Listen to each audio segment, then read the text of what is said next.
Vamos con una entrevista. Vamos a hablar con el doctor Adolfo García, director científico del Laboratorio de Psicología Experimental y Neurociencias, perteneciente al INCIT. Además es investigador del CONICET y profesor de Neurolingüística de la Facultad de Educación de la Universidad Nacional de Cuyo. ¿Sí? Muy bien. Sí. Muchísimos pergaminos. Sí. Vamos a estar hablando del cerebro bilingüe, ¿sí? Supercerebro, es la pregunta que nos hacemos. Vamos a ver. Hablábamos, ¿qué tal? ¿Cómo estás, Adolfo? ¿Todo bien?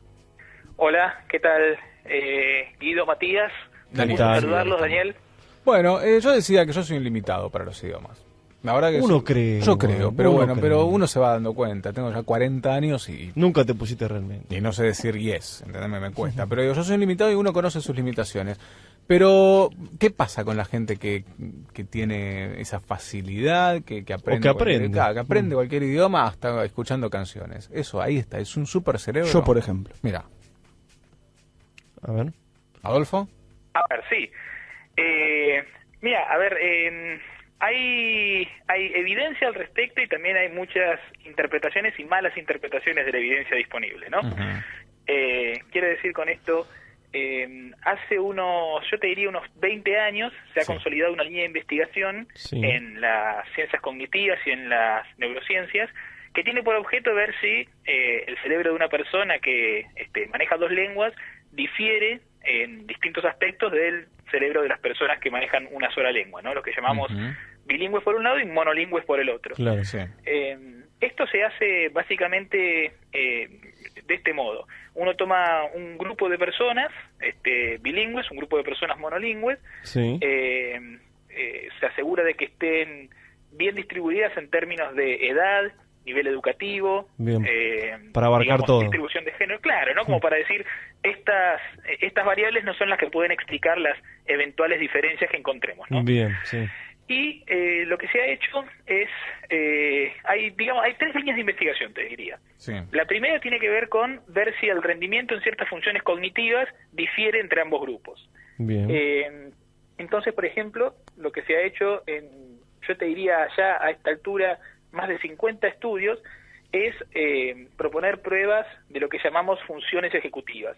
Sí. Es decir, un conjunto de habilidades cognitivas que te permiten coordinar información, planificar, elegir entre respuestas o controlar algunas respuestas que son más predominantes en tu conducta. ¿En qué idioma? No te estoy haciendo un chiste. ¿Lo hacen en algún idioma en particular o en el idioma nativo de la persona? Claro. Es una linda pregunta porque, digamos, mira, lo primero que te tengo que decir es que la evidencia no es totalmente concluyente. Es decir, hay tantos estudios que muestran resultados a favor como estudios que muestran que no hay diferencias entre bilingües y monolingües. Bien, ¿Por qué menciono esto antes de responder tu pregunta? Porque en realidad la nueva pregunta que ha surgido ahora no es si hay diferencias o si no hay diferencias. Lo que vemos cuando cotejamos la evidencia es que a veces las hay, a veces no. Entonces la pregunta es ¿cuándo o bajo qué condiciones un bilingüe manifiesta ese mayor rendimiento cognitivo? Uno de los factores, de los muchos, tiene que ver con, por ejemplo, la similitud o diferencia entre las dos lenguas que maneja ese bilingüe. Bien. Es decir, una cosa es que vos seas hablante, por ejemplo, de dos lenguas romance, ¿no? Digamos, español y francés. Sí. Y otra cosa es que seas una persona que habla lenguas de distintas familias lingüísticas, español y chino. Claro, ¿no? Esto es uno de los factores que todavía no están bien estudiados y que cuando uno compara los distintos estudios y ve los que dieron resultados a favor de los bilingües y los que no, se encuentra con que no hay consistencia en, digamos, en la distancia o la similitud entre las lenguas que se hablan en los distintos estudios, ¿no? Bien. Te decía, entonces, esto es una de las líneas, ¿no? Sí, claro. Por ejemplo, y así algunos estudios han encontrado diferencias, por ejemplo, en memoria de trabajo. ¿Viste? O sea, quien habla más idiomas puede tener más memoria de trabajo, mayor capacidad. Exacto, mayor capacidad, ¿no? Eso se mide con pruebas, algunas que son sencillas y otras más complejas en entornos de laboratorio. Sí.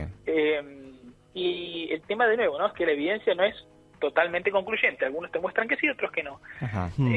Hay otra línea que ya ha ido más directamente a lo que podemos llamar la carne del asunto, ¿no? Estas dos líneas no son concluyentes. Exacto. ¿Son propensas a que puede llegar a pasar ¿O directamente no se puede aseverar nada? Si uno no conoce, hay un problema acá que es conceptual de algún modo, que tiene que ver con qué entendemos por bilingüe, ¿no? Bien, porque estamos manejando el concepto de bilingüe, ¿no? Como si fuera una cuestión homogénea, universal, en la que todos los que llamamos bilingües son iguales. Y eso no es así. Es decir, por ejemplo, una persona puede ser bilingüe porque eligió serlo y comenzó a estudiar formalmente en un instituto. Bien, claro. Como la mayoría de los bilingües. Claro, o de grande, no, porque los padres te ¿Estás haciendo hincapié a un factor social o político? Referente, por ejemplo, qué sé yo, en Canadá, que pueden saber francés e inglés. Pero ahí deciden. Claro, por eso digo que estudias o no, por eso le pregunto. Está bien, es un muy buen punto. Mira, hay bilingües, como te decía, electivos, ¿no? Gente que porque o vos o tus viejos te mandaron a estudiar, comenzaste a empaparte de esa lengua a partir de los 8, 10, 14, 15 años, ¿no? Bien, sí. Pero hay bilingües que se llaman incidentales, es decir, gente a las que el bilingüismo les cayó encima desde una edad muy temprana.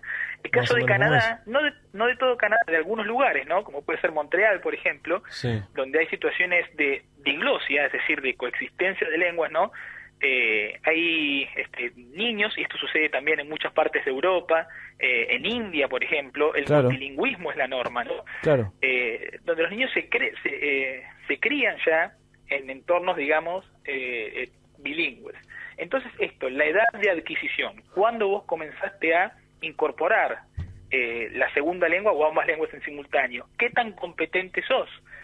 La distancia entre las lenguas, todos esos son factores que pueden afectar los resultados si no conocemos bien cómo. Claro, o sea, el factor país social y económico también es uno de los determinantes en lo que es lo bilingüe, como explicaba recién, por algo que te cayó. Y claro, por el país ahí, donde estás, claro, o por una cuestión laboral también. Sí, o porque tu viejo es brasilero, no sé, entonces vos... Y tu mamá argentina. Claro, ahí está, ¿entendés? Entonces aprendés. Claro. Claro, ¿no? Incluso, mira, muchos estudios, otra de las inconsistencias, hablando de factores sociales, tiene que ver con el estatus de inmigrante o no inmigrante de los bilingües en cuestión. Muchos estudios, por ejemplo, realizados en Estados Unidos, toman como sujetos de estudio a inmigrantes, ¿no? De primera o segunda generación. Hay mucha evidencia, por ejemplo, de que las tasas de estrés, incluso algunos procesos metabólicos, y distintas medidas que uno puede tomar con pruebas neuropsicológicas y demás, difieren meramente por el hecho de haber atravesado una situación de migración. Con esto quiero decir que cuando vos también tenés como ese ruido metido dentro de tu estudio, es muy difícil saber si lo que estás viendo, las diferencias o la falta de diferencias, se deben a algo que tiene que ver con el bilingüismo o algo que tiene que ver con experiencias con lo personal, vitales, sociales, claro, ¿no? Más amplias. Muy bien. El nivel de bilingüe, ¿no? O sea, uno tiene el idioma madre de origen, de donde nació, y uno tiene una segunda o tercera lengua. ¿Cuál es el alcance de conocimiento como para que se llame bilingüe? ¿Saber dos palabras o saber escribir, saber leer? No, creo que es el manejar. Pero ¿a qué nivel se considera? Estás dando con todos los puntos sensibles del campo, te digo, porque eso es otra de las fuentes de problemas. Mira, durante mucho tiempo, yo te diría hace un siglo y hasta la década del 40, 50, la definición que más o menos digamos, monopolizaba el campo de bilingüe, tenía que ver con personas que tenían un rendimiento óptimo o cuasi óptimo, digamos, nativo o cuasi nativo en dos lenguas o más. Perfecto. Esa definición, digamos que es muy restrictiva y solamente pocas personas calificarían como bilingües bajo ese rótulo, ha devenido obsoleta. Hoy por hoy, en la psicolingüística, en la neurolingüística, se suscribe una definición mucho más amplia de este concepto, y se considera bilingüe a cualquier persona que tenga un rendimiento, un nivel de competencia mínimo que le permita satisfacer sus necesidades comunicativas y desempeñarse en más de una lengua cotidianamente. Fíjate que esta definición es tan amplia que es parte del problema, porque ahí entran un montón, digamos, de personas muy distintas, y de ahí muchas veces las discrepancias que uno observa en los estudios. Y con respecto a esto de que todavía no se sabe bien si ser bilingüe te potencia o no el cerebro, o se hace un super cerebro, ¿hay algo que te pueda potenciar el cerebro? Como por ejemplo, no sé, tocar un instrumento complicado. ¿Hay algo que te potencie el cerebro?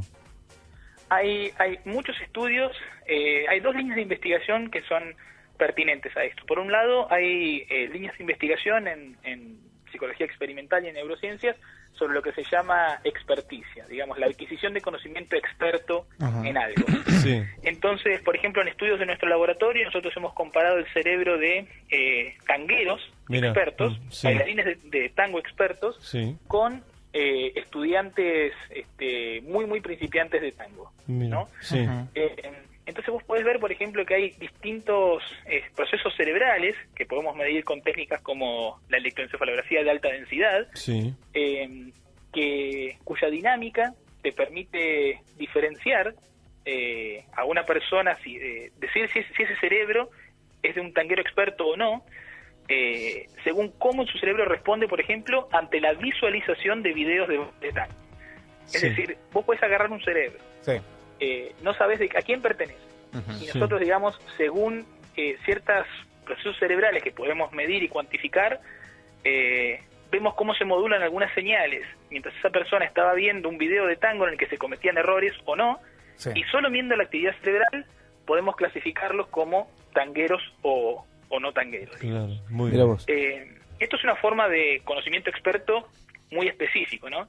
Pero también hay formas de habilidades expertas que después es como que se ramifican a otras formas de procesamiento de información. Para ir cerrando, una consulta personal. A ver, yo tengo he tenido familiares abuelos italianos, y en la actualidad he visto películas o he tenido lectura de italiano, romano en este caso, y uno más o menos como que lo entiende en un 80-90%. Me transformo en un monolingüista o en un bilingüista, ¿en qué sería ese un caso? Guitarrero. Porque somos varios en Argentina que hemos tenido hijos o nietos de italianos y hemos escuchado toda la vida italiano y entendemos películas sin el subtítulo. Estrictamente, o sea, con eso ya alcanza, si es así, digamos, para que seas un bilingüe, ¿no? Mirá, vamos, bilingüe, vamos, ahí está, listo. Somos todos y como estudié inglés soy un trilingüe, mirá. Sos un bilingüe adquirido y exacto. Trilingüe. Muy bien el detalle, exacto. Así es, ¿no? Después lo que resta ver es qué tan desarrolladas tenés distintas habilidades. Claro, hay gente que tiene muy buenas capacidades receptivas, digamos, puede leer y comprender lo que le dicen muy bien, pero está bastante más limitado para poder expresarse, por ejemplo, espontáneamente. Claro, muy bien. Así es, así que de esas cosas es de lo que se ocupa la ciencia cognitiva, las neurociencias, y me parece que el mensaje para dejar es que hay evidencia de que el bilingüismo te puede conferir algunas ventajas en algunas funciones cognitivas, pero no sabemos exactamente cuándo, en qué condiciones, y me parece que es importante también mencionar esto, ¿no? Que hay mucha evidencia que no ha replicado estos resultados, porque se han como hiperpublicitado los resultados a favor, tal vez porque son más gancheros, ¿no? Digamos, vende más decir super cerebro bilingüe que decir cerebro normal bilingüe, ¿no? Claro. Pero están esos resultados y me parece que es parte de la buena divulgación científica ser imparcial y mesurado en el comentario de ambas líneas de evidencia. Muy bien. Bueno, Adolfo, queremos agradecerte muchísimo. Muy bien, al contrario. Estamos gracias hablando. Por el tiempo. No, por favor, vamos a estar hablando en breve. Hablábamos con Adolfo García, director científico del Laboratorio de Psicología Experimental y Neurociencias, ¿sí? Como una currícula enorme. Y bueno, que nos entre otras cosas. Nos trató de explicar un poco. Más que claro. Sí.